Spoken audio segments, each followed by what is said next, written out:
seu nome é Tânia. Você tem 25 anos. Sua viagem inesquecível foi para o Chile. O seu filme favorito é Amélie Poulain. E no seu tempo de lazer você gosta de ir em barzinho com os amigos. Meu nome é Rosana. Eu tenho 21 anos. 25, 21 anos. A minha viagem inesquecível foi para o Rio de Janeiro. É meu estado, mas eu nunca tinha conhecido a capital da minha cidade, do meu estado, né? Então foi inesquecível por conta disso. Meu filme favorito é O Contador de Histórias. E no meu tempo de lazer eu gosto de fazer música, porque eu sou musicista. Tá. Seu nome é Márcio. Você tem 41 anos. Se eu aumentar, porque você também aumentou a minha. A sua viagem inesquecível. Eu coloquei algum país, tipo assim, que eu não pensei qual, fiquei olhando, não consegui, gente, me desculpa. Seu filme favorito é Titanic, primeiro que veio na minha cabeça, achei muito difícil. E no seu tempo de lazer você gosta de ler? Meu nome é Cristiano, eu tenho 47 anos. Me ajudou. A minha viagem inesquecível foi para a Itália. O meu filme favorito é Lázaro Felice. E no meu tempo de lazer eu gosto de jogar xadrez e jogar futebol. Também seria uma opção. Para você, a democracia é algo indispensável? De 0 a 10, essa importância que você dá para o Estado, para o papel do Estado, eu coloquei 5. De 0 a 10, a importância que você dá para combate à desigualdade, eu coloquei 7. De 0 a 10, essa é a importância que você dá à luta das minorias, eu coloquei 5. E essa é a sua visão política, eu coloquei 100. Não, para mim a democracia é algo totalmente dispensável. De 0 a 10, a importância que eu dou ao papel do Estado é 0. De 0 a 10, a importância que eu dou ao combate da desigualdade é 8, não pelo Estado, bom frisar. De 0 a 10, a importância que eu dou à luta pelas minorias é 5, também não pelo Estado. A minha visão política é anarcocapitalista. Para você, a democracia é algo indispensável. De 0 a 10, a importância que você dá para o papel do Estado é 6. De 0 a 10, a importância que você dá ao combate da desigualdade é 7. De 0 a 10, a importância que você dá à luta pelas minorias é 7. E sua visão política é social-liberal. Para mim, a democracia é algo indispensável. De 0 a 10, a importância que eu dou para o papel do Estado é 10. De 0 a 10, a importância que eu dou para o combate à desigualdade é 10. De 0 a 10, a importância que eu dou pela luta das minorias é 10. E a minha visão política é esquerda. Eu sou da União Brasileira dos Estudantes Secundaristas, sou presidente de uma entidade que é do movimento estudantil. Partidariamente, eu sou do Partido Comunista do Brasil, sou filiada desde mais novinha e faço parte também da União da Juventude Socialista. Então aqui, de fato, ele falou, né, tem alguns C, né, si em algumas questões, mas eu coloquei aqui de uma forma mais ampla, assim, do nosso papel nesse momento, nessa conjuntura, do que a gente tem cobrado, assim, né, tanto da luta pelas minorias, que na verdade são maiorias, de combate à desigualdade, da importância do papel do Estado, em especial em tempos de pandemia. Então a gente tem falado muito sobre isso. Tá. Bom, ok, eu acho que o Estado é extremamente ineficiente e não daria as armas para combater desigualdade ou defesa de minorias na mão de Bolsonaro, ou nem Anaí Caprone, né? Sei lá como é que chamava a mulher do PCO, PSTU, essas coisas todas. Não daria na mão de nenhum desses interesseiros essas lutas tão importantes. Mas uma pergunta, o que você acha que a gente faz então no cenário de pandemia, que nós precisamos imunizar todo mundo sem o Estado? Cadê sua máscara? Tá lá em cima. Como eu já testei. Como desci e falaram que tudo tá higienizado, eu desci. Inclusive já testei positivo, já fiquei bem. Tudo é higienizado. Você acha que a pandemia não existe? Acho que existe a Covid, não a pandemia. Sério? Com mais Verdade. de 200 mil mortos no Brasil? 200 mil mortos no Brasil é um número ínfimo. Nessa rapidez, Minúsculo. pela doença. Eu perdi uma boa pro Covid-19. Em um ano. Não é uma rapidez. Em um ano, 200 Você acha que não é uma rapidez? É o muito desespero lento, nos hospitais, nada disso. Quando os hospitais tiveram leitos sobrando? Mas a ciência prova, que universo inclusive, esse? que há anos a humanidade não vê uma pandemia desse tamanho. Não. Inclusive na Itália, seu lugar favorito de viajar. Não, eu fiz uma viagem para a Itália, gostei muito, mas a Itália teve 68 mil mortos, um país de 57, quase 60 milhões de habitantes, isso é nada. E mais, não consigo imaginar maiores presepadas do que as que o Estado ou os Estados nacionais fizeram durante essa questão do Covid. Provavelmente, se não fossem os estados, a Covid jamais seria uma pandemia. Então, você acha que não tem que ter vacina? Ou...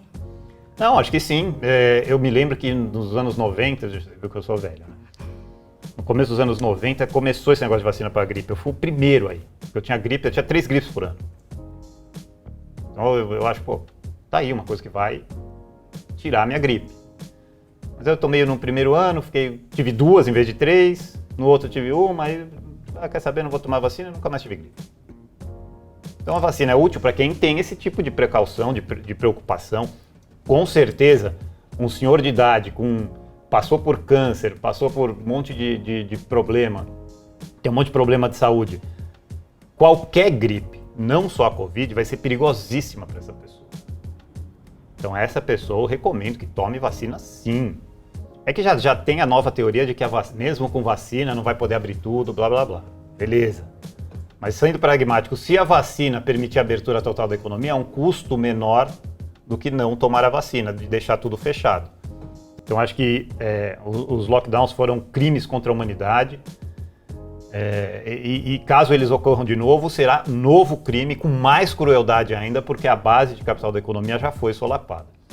Então sim, como a minha visão é extremamente minoritária, se você dá uma volta pela Avenida Paulista, ou mesmo nesse estúdio aqui, só tem 2 pessoas sem máscara, e 99% das pessoas usa máscara, e 99% das pessoas compraram essa histeria e esse pânico, sim, se a vacina for devolver a tranquilidade, então no fim eu vou ter que ser a favor da vacina, mesmo sabendo da brutal inutilidade dela. O efeito psicológico que ela vai causar vai ser maravilhoso.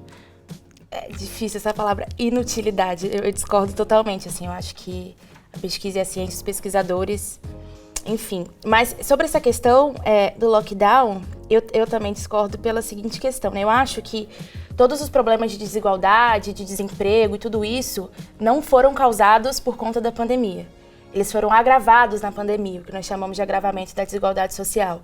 E quando não se tem uma política pública, um plano emergencial, um projeto de combate a isso, certamente toda medida que se toma se agrava essa situação. Então eu acho que era necessário, sim, colocar as pessoas seguras, né, dentro de casa. Mas aí a gente entra na problemática. Dentro de casa e as pessoas que não têm casa. Dentro de casa e as pessoas que moram incômodo. Como vai comer e tudo mais.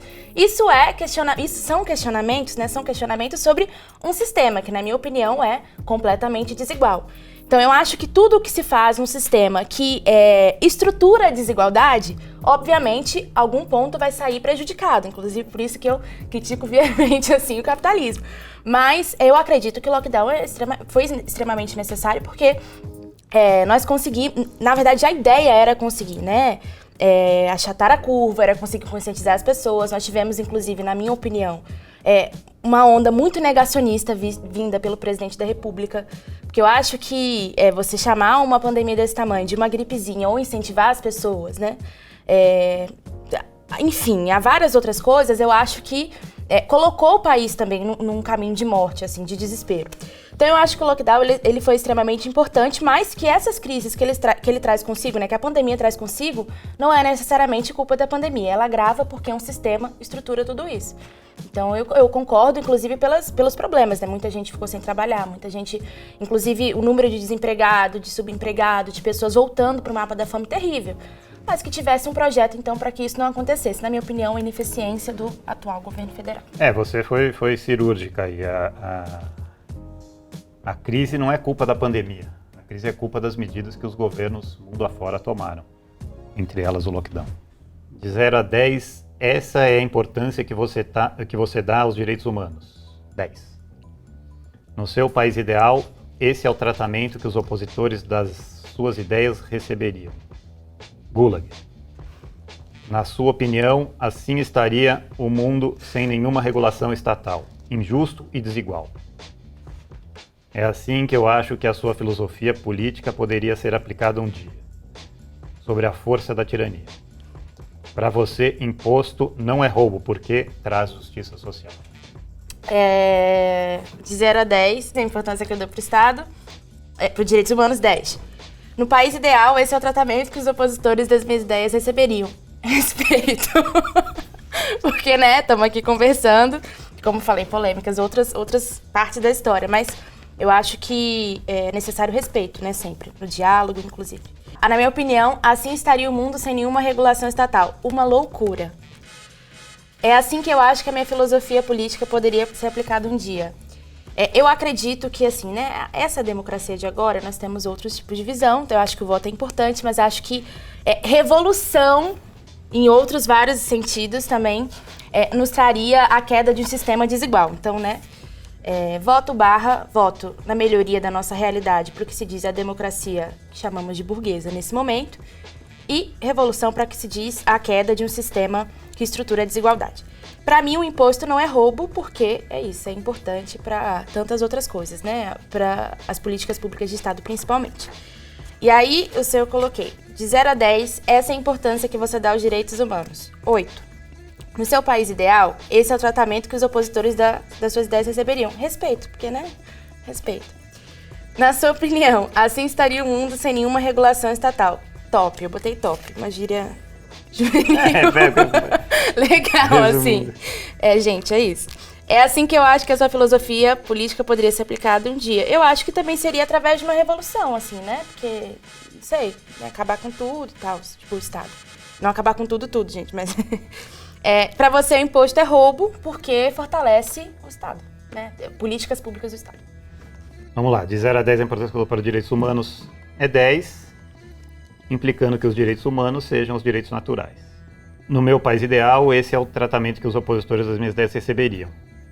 Direito de exercer suas ideias com seus próprios recursos. Na minha opinião, assim estaria o mundo sem nenhuma regulação estatal. É quase top, né? Eu falei livre, rico, justo e pacífico. Top! Top! É assim que eu acho que a minha filosofia política poderia ser aplicada um dia. Com as pessoas tirando o consentimento à agressão por parte do Estado. Eu não completei aqui, mas é isso. Para mim, imposto é roubo porque é obrigatório. Se não fosse obrigatório, aí a pessoa... Eu jamais daria meu dinheiro pro nobre deputado Rodrigo Maia. Fazer o que ele quiser. Desculpa, gente. Mas, tipo assim, o que você acha do SUS, do Sistema Único de Saúde, das escolas públicas? O que você acha que daria, quando você fala que imposto é roubo, como você imagina tudo isso? Por exemplo, uma política de acesso à educação e à saúde. Eu não tenho dúvida nenhuma que não existe, talvez, crueldade maior com a população de menor renda do que a escola pública. Isso é uma sacanagem que ninguém merece. Então, eu acho que a primeira coisa, talvez, que um mundo sem imposto fosse beneficiar, seria a educação. Agora, imagina se eu, que não tenho filho, sou obrigado a financiar um colégio do filho de fulano de tal, e o filho de fulano de tal nem quer estar lá.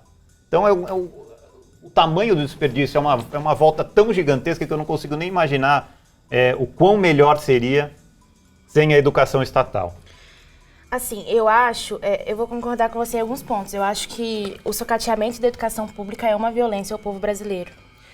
Mas eu acho que é porque nós temos, inclusive na história do Brasil, a história da política do Brasil, ela é uma história, inclusive, de ausência da cara do povo, né? Então, eu acho que a ausência de ocupação do povo nesse espaço da política e, obviamente, de políticas públicas para o povo, na minha opinião. Então, eu acho que nós temos projetos, inclusive como o SUS, que eu acho que é um projeto que é conhecido mundialmente não à toa, mas que passa por uma onda de sucateamento. Talvez se o Sistema Único de Saúde, talvez não. Se o Sistema Único de Saúde fosse valorizado como tal qual o seu projeto, eu acho que nós teríamos acesso à saúde de outra forma, né? Não teríamos hospitais lotados, sucateados. Assim também a educação. Então, eu acho que não que nós não precisamos acabar aqui com as escolas públicas, né? Ou acabar com o sistema de imposto porque deu errado na escola pública. Eu acho que nós precisamos repensar as pessoas que nós elegemos para cuidar das nossas escolas públicas. Porque eu acho que o Brasil tem uma história, assim, de políticos e mais políticos corruptos. Eu vou contar uma história pra vocês. A minha avó contou que ela votou no Collor só porque ele era bonito. Aí deu tudo aquilo, impeachment, não sei o quê. O cara hoje, de novo, tá? As pessoas estão entendendo? Esquecem. Eu acho que, inclusive, a demonização da política faz com que o nosso povo, às vezes, esqueça das coisas. E acaba, assim, né? Elegendo pessoas que pegam desses fundos, que são importantes pra nós, e usam pro próprio umbigo. Então, Resultados da democracia. Eu acho que são coisas muito importantes. E a escola pública, ela é muito importante para o que se diz o desenvolvimento tecnológico, social e econômico do Brasil. Então, eu discordo da posição de que, né, meu filho não está na escola, eu não tenho que contribuir. Pelo contrário, né, a educação pública de qualidade, de acesso a todos, contribui com o Brasil desenvolvido tecnologicamente, socialmente e economicamente. Então, eu acho que a educação nunca nos faz retroceder, sempre nos faz avançar. Por isso eu defendo o imposto, por isso eu defendo a escola pública, um SUS valorizado, mas eu acho que para tudo isso nós precisamos eleger representantes que, de fato, olhem para esse viés, né? Hoje, eu acho que emerge, nós temos... Eu acho que emerge outro problema aí, né? Quanto de dinheiro tem que ir para a escola pública? Você acha que tem que ir menos? Não sei, quanto? Quanto você acha? Isso daí precisa... Quanto para a educação? Isso aí precisa analisar, inclusive nós estamos pedindo mais orçamento para a escola, para a educação pública em 2021. É ilimitado? A nossa luta, vai até sim. Quanto? Mas é porque se precisa investir. O que hoje nós temos, eu acho que quando a gente fala do desvio, quando a gente fala do sacateamento, eu não sei se você viu, teve uma época que os estudantes ocuparam as escolas e tal. E aí abriram várias salas de informática, tinha computador, mas computador guardado, que os estudantes nunca podiam usar. Então, eu acho que o problema não é quanto, mas o que se faz com esse dinheiro, entende? Porque é necessário ter uma escola pública de acesso a todos, para que a gente possa desenvolver o Brasil. Mas eu acho que o uso do dinheiro, a irresponsabilidade e a corrupção tem tomado conta do Brasil. Eu veja bem, vamos supor no mundo colapso, a partir de amanhã eu virei rei do mundo e acabo com todos os impostos. O que ia acontecer no dia seguinte numa escola pública? Olha, esse imóvel aqui era do Estado, agora é de quem pegar. Talvez os pais pegassem isso, daquela comunidade. Talvez eles começassem com o dinheirinho que eles passam a economizar com o imposto, e o pobre paga muito imposto, começassem a comprar um computador que fosse realmente utilizado. Porque quando você cuida do seu próprio dinheiro, você jamais ia deixar uma sala com uma tonelada de computador fechado, e computador daqui a 5 anos não presta mais. Então, tira tudo que é público. Vamos deixar os pais tomar conta daquela escola. Dá para eles. É deles. O imóvel é deles. Da comunidade de pais. Cada um tem uma cota à parte ali. Se alguém quiser vender, eu não vou ter filho. Porque não tem nem aí, vai ficar um monte... Essa que é a questão. Porque o acesso à educação é um direito da Constituição Federal, você entende? Eu acho que tudo isso precisa acontecer. Entendo perfeitamente. Mas nós precisamos, o Estado precisa disponibilizar para o povo brasileiro. Não disponibiliza quantos bilhões? Exatamente, mas aí por isso que eu acredito na democracia para a transformação da política. Não que nós precisamos acabar com tudo e botar na responsabilidade dos pais isso. Mas os filhos não são a responsabilidade de quem? Não, mas nós temos direito a acesso à educação. Pensa, você acha que a minha mãe... É empregada doméstica, tinha época que ela trabalhava em 3 casas. Imagina se minha mãe ia parar para ver um conselho de uma escola. Porque a escola pública é outra realidade. Os pais nunca Eu sei. Meu pai, ele me colocou em escola particular porque ele trabalhava 24 horas. Então. Meu pai se matava de trabalhar. Então não é que ele estava ali para mim o tempo inteiro, para ver como estava a minha educação, não. Inclusive, talvez ele tenha feito isso exatamente porque ele não pudesse se dedicar tanto à minha educação. Ele falou, vou delegar a educação do meu filho a uma escola particular. O ensino, né? Quando fala, não, tem que investir em educação, eu sempre pergunto quanto? Me dá um número mágico. Quem vai pagar? Os impostos. Quem paga os impostos? Então eu vejo que o sistema de você legar à comunidade toda a estrutura educacional faria um bem muito maior. E mais, você teve filho, você é responsável pelos seus filhos, até certa idade. Então, por favor, seja responsável pela educação deles, caso você ache que a educação escolar é importante. Eu discordo completamente, mas eu consegui entender melhor o seu raciocínio agora. Mas eu acho que não funcionaria uma escola de comunidade, assim. Eu tenho dúvidas de como seriam os professores, como se pagaria os professores, como se garante direito trabalhista, como se garante tudo isso, assim, são várias dúvidas, né? Mas agora eu consegui entender melhor o que você quis dizer. O que você mais admira no comunismo é nada. O que você mais admira no capitalismo é privatização. O que você mais odeia no comunismo é políticas públicas. E o que você mais odeia no capitalismo é a falta de liberdade. Para você, a minha visão política é incompatível com a liberdade, porque liberdade para você é o fim / a queda do Estado. Então vamos lá. Para mim, o que eu mais admiro no comunismo é o anti-americanismo. Top, não tinha pensado nisso, a gente vai beber a cerveja depois. O que eu mais admiro no capitalismo é a liberdade. O que eu mais odeio no comunismo é roubo e igualdade material forçada. O que eu mais odeio no capitalismo é não sei responder.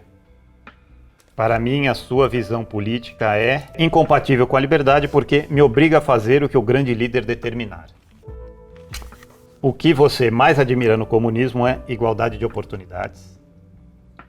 O que você mais admira no capitalismo é criação de riqueza. O que você mais odeia no comunismo é o passado assassino. O que você mais odeia no capitalismo é desigualdade. E, para você, a minha visão política é incompatível com a liberdade porque não emancipa o indivíduo. Tá, o que eu mais admiro no comunismo é amor ao próximo, porque eu fui criada numa família cristã e meu avô sempre me ensinou a amar o próximo. Assim, eu acho que quando você pensa numa sociedade melhor, mais justa, igual, você ama o próximo. E eu acho que, independente assim, de posição política, quando a gente entra e defende algo que acreditamos, é de certa forma amar e querer o bem assim, do povo, né? Então, pra mim é isso. O que eu mais admiro no capitalismo é a agilidade. Eu acho que a inteligência de conseguir, inclusive, pegar pautas, assim, né? E vender, transformar em venda, transformar tudo em produto. É uma agilidade terrível, mas é uma agilidade que eu acho que nós precisamos, inclusive, sempre nos atentar, assim, né? Qualquer coisa hoje vira produto. Eu acho que é muito ágil quando se diz em ganhar dinheiro. O que eu mais odeio no comunismo, eu acho que assim, né, essa parte foi a que eu empaquei. Porque quando você coloca do passado assassino, né, eu acho que o passado é assassino para tantos outros capítulos da história. Em especial, desde quando a gente fala do que é o Brasil, quem chegou no Brasil, o que fizeram com o povo, com os povos do Brasil, né? Mas eu acho que o que eu mais odeio, assim, eu acho que talvez seja a nossa falta de capacidade, às vezes, de dialogar e explicar. Nós precisamos melhorar mais o nosso diálogo sobre o que acreditamos, assim, não o comunismo sistema, né? Tô dizendo agora sobre os comunistas, porque eu não soube muito dizer, assim, o que nós precisamos? Eu acho que nós precisamos ter mais capacidade de diálogo, em especial com o povo brasileiro. O que eu mais odeio no capitalismo é a desigualdade. Para mim é um sistema que estrutura a desigualdade, né?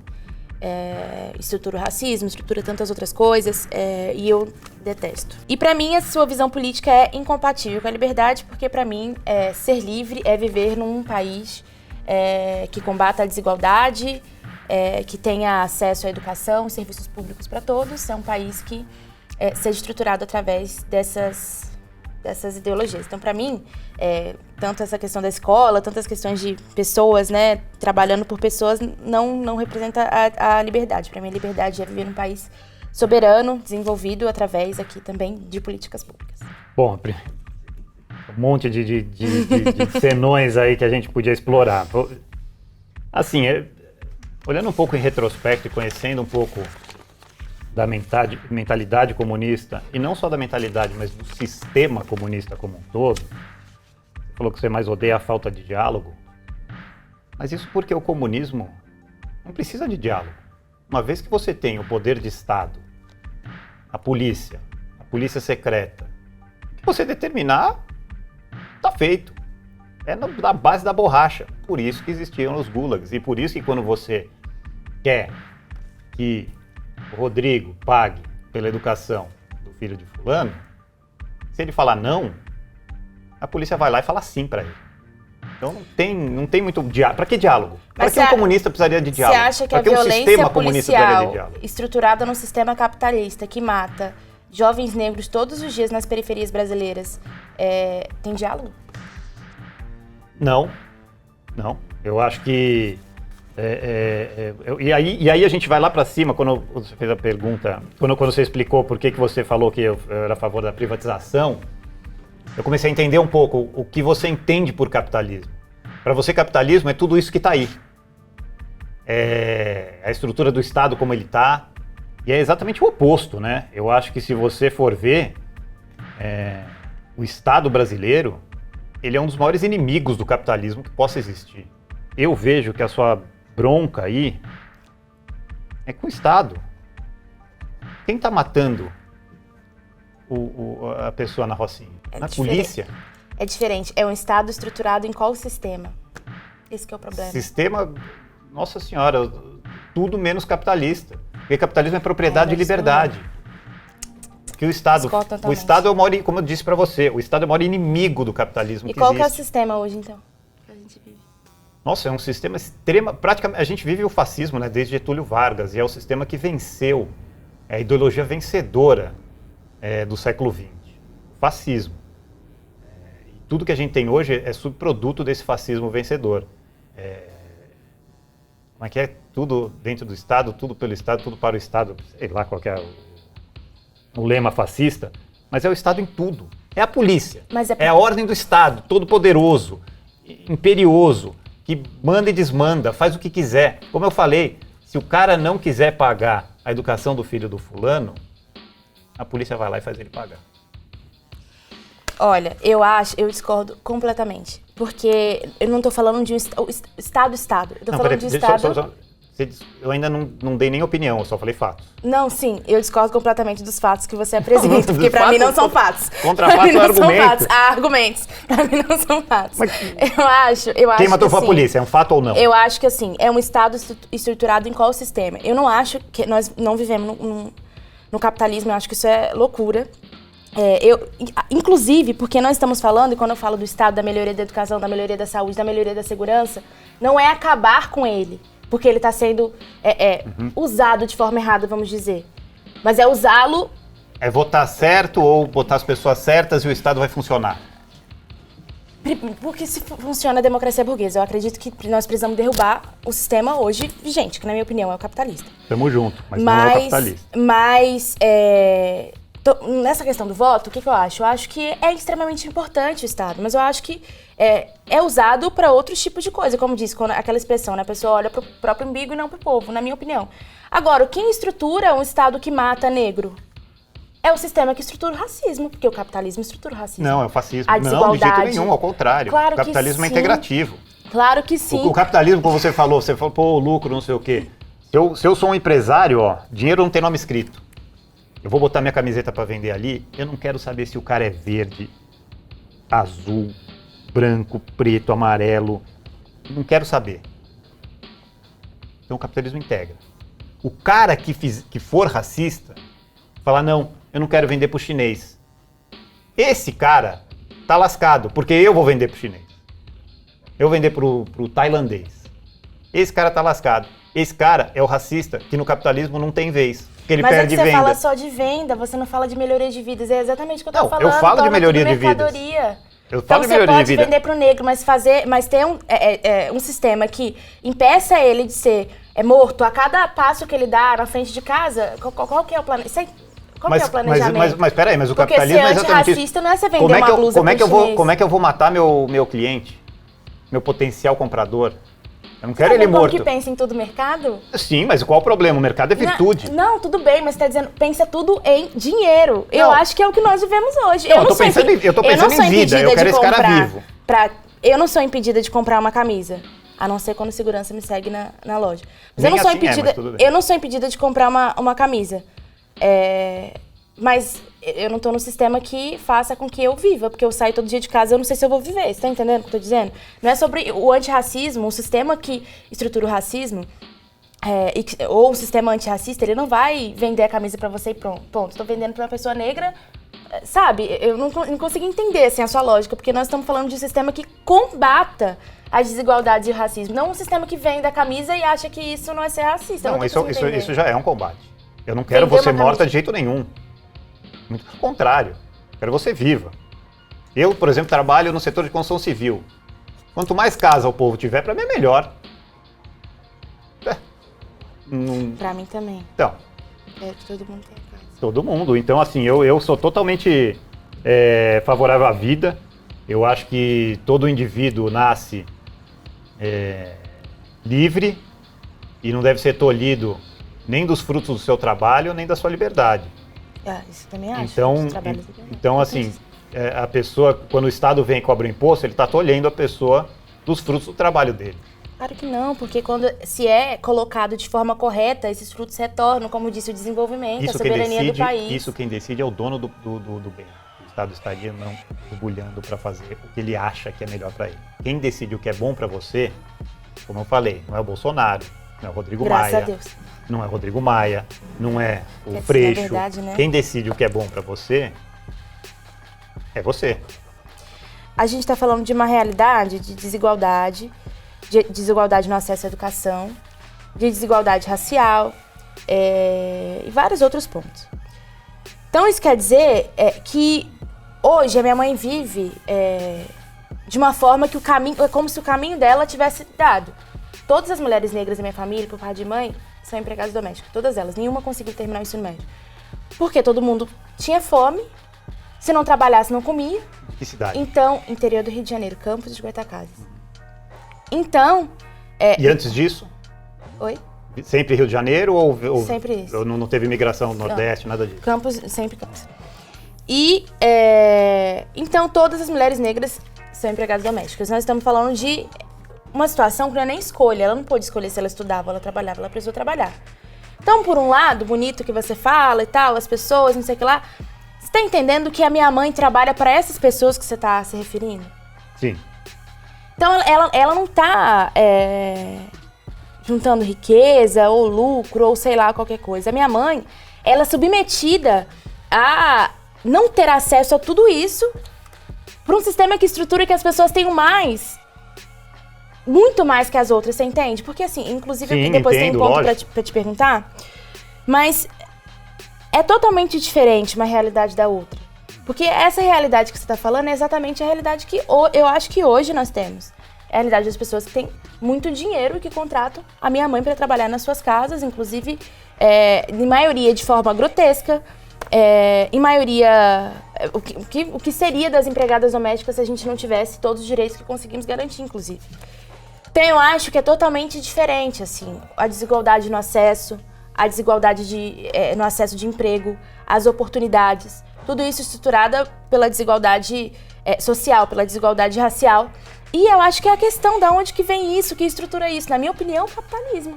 Então. Porque é um sistema que enriquece uma parcela e empobrece a outra, entendeu? Perfeito. Ele cresce em cima disso. Mas você me deu a sua opinião. Você acabou de falar, a minha opinião é o capitalismo. Agora, se você voltar na minha resposta ali, qual a importância eu dou ao combate à desigualdade? Eu dei 8. Fala, pô, mas peraí, mas que combate que você está falando? É exatamente isso. Tem gente podre de rica e tem gente extremamente pobre. Você já parou para pensar o absurdo que ganham juízes federais, funcionários públicos, que não precisam nem produzir e, seja lá, se ele dormir a tarde inteira, o salário dele vai pingar de qualquer jeito. Você já parou para pensar todo aquele discurso ali que um pouco você comprou ele, de desenvolvimento, de temos que promover o desenvolvimento nacional, não sei o quê, o quanto vai de dinheiro, talvez da sua própria mãe, que tenha que pagar impostos que ela nem sabe onde estão, escondidos no preço de alimentos, nos preços de energia elétrica e tudo, o quanto do dinheiro de imposto da sua mãe migrou para empresários gigantes que têm boas conexões com o poder. Isso é uma desigualdade causada pelo Estado, não pelo capitalismo. É o Estado que dá o dinheiro dos pobres, como sua mãe, como empresários pequenos, como a grande maioria da população, verter para os grupos de interesse. Esse é o sistema que tanto eu quanto você abominamos. Só que você está vendo as consequências, eu estou vendo as causas. Eu discordo completamente. Eu não consigo entender, inclusive todas as defesas que você fez sobre o capitalismo, se nós não estamos vivendo tudo isso que você trouxe, eu não sei o que nós estamos vivendo. A queda de um sistema que que estrutura tudo isso é necessário. E eu acho que tudo que você trouxe e fala do capitalismo mostra e me prova cada vez mais que estamos falando sobre o capitalismo nos dias de hoje. Eu acho que é totalmente diferente quando você se refere a quem faz uma mesa, de que quem limpa para essa pessoa fazer a mesa. Eu acho que são classes diferentes, desigualdades diferentes, situações diferentes que certamente o capitalismo não nos dá a resposta de resolver. Eu acho que até aqui, tudo que a gente tem visto, inclusive a realidade de hoje, né? A fome, a desigualdade e tudo mais, na minha opinião, prova ainda mais que nós estamos vivendo tudo isso que você traz. Eu achei bonito algumas coisas, mas eu acho que é um pouco, assim, não acho que se trata do que a gente vive. E não acredito que a gente não esteja vivendo o capitalismo. Não acredito que tudo que a gente tem visto, tudo que tem sido estruturado não seja isso. Mas consegui entender bem, e é isso. Esse era o objetivo.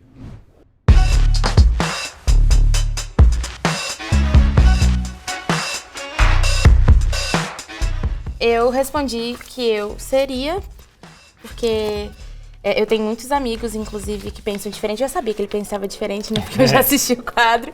Mas tem muitos amigos que pensam diferentes, nem por isso deixei de defender, assim, o que eu acredito. E finalizei dizendo que continuaria sendo, assim, porque eu acho que é necessário, inclusive, faz parte da democracia que defendo o debate, o respeito. E acho que todos nós temos direitos à opinião, então não tenho nenhum problema de ter amigos, amigas de opinião diferente, então terminaria sendo amigo sim, apesar de discordar completamente da maioria das coisas. Uma cerveja no bar, né, é bom pra todo mundo. Eu respondi que eu seria, a princípio, e depois eu respondi que eu também seria. Eu acho que muito pela sua postura, menos pelas suas ideias, e mais pela sua postura de ir sempre aberta ao diálogo, de escutar, de fazer um genuíno esforço de compreender o que eu estava falando, mesmo discordando ou não. Quando a gente não sabe de todas as opiniões, inclusive é difícil da gente formar a nossa, né? Eu gosto muito de escutar. E até pela sua postura, assim, você colocou muita opinião e eu tentei colocar um pouco de fato aí pra gente caminhar pelo menos na mesma estrada aí de que estamos falando a mesma língua, né? E é assim que se cria, né, o diálogo e entendimento. Eu lembro que você uma hora falou que será até a morte comunista, assim, até o final, não sei se entendi errado, mas eu não. Eu sou anarcocapitalista, mas eu sou um escravo dos argumentos. Uma vez vencido pelos argumentos, eu mudo. Eu não falei isso não, mas poderia ter falado, eu acredito. Bastante, mas como disse, né, eu gosto muito de aprender. Inclusive, a minha família toda é muito diversa nas opiniões, né, em especial pela religião. E eu gosto muito de escutar, até porque, né, tenho 21 anos, gosto muito de aprender também, mas trouxe minhas opiniões. Gostei de escutar, assim, vou escrever bastante sobre isso, apesar de discordar. E eu acho que sempre fortalece também um pouco das nossas opiniões, ouvir o que as pessoas acham de diferente. Ok. Prazer. Prazer.